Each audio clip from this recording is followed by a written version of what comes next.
Bonjour, alors moi c'est Christophe Lejallet, je suis directeur adjoint du PSO et de passage pour la COP22 pour quelques jours à Marrakech et je viens d'assister à un atelier, un petit débat très intéressant.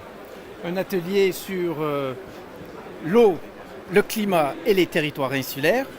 Donc moi-même Marc Vizina pour le syndicat des eaux d'Île-de-France. C'était un sacré panel qu'on avait, non? Un panel très intéressant, diversifié, alors on avait tous les coins du monde, On avait des hommes et des femmes. des hommes et des femmes, des jeunes et des vieux, Ça c'est pas mal aussi. c'est hein. pas mal aussi. Non, c'est diversifié. Alors on a le Pacifique, Le Pacifique, les Caraïbes, l'océan Indien, tout à fait. Mais du concret, pas de langue de bois. Les Ouais. problèmes que vivent certaines collectivités comme la ville de Saint-Marc. voilà, Saint-Marc, une petite île malgache, effectivement, qui a quand même des contraintes liées à son caractère insulaire, où effectivement cet impact de mobilisation de la ressource, mais n'oublions pas aussi de rejet de ces eaux usées qui pose problème. Ça a été oublié au départ, mais ça a été bien rappelé, c'était important de le dire aussi. N'oublions pas les eaux usées. Tout à fait. Donc on voit bien l'impact à court terme du fait que le petit cycle et le grand cycle de l'eau sont intimement liés sur les îles et de ce fait, ils sont emblématiques de notre avenir commun.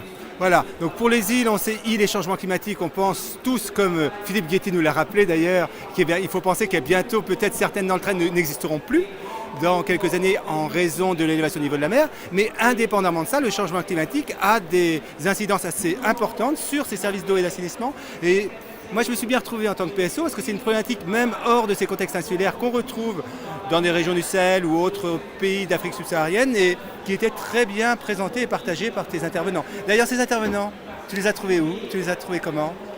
Alors, les intervenants se sont manifestés spontanément, à l'instar de notre ami Jean-Bosco Bézier, donc roi du Sahel, qui s'est retrouvé dans nos problématiques, mais aussi des membres du PFE, l'Office de l'eau de la Martinique. Il y avait qui encore? Il y avait une personne de Nouvelle-Zélande, je crois aussi. La Nouvelle-Zélande, la Nouvelle-Calédonie et Bora Bora.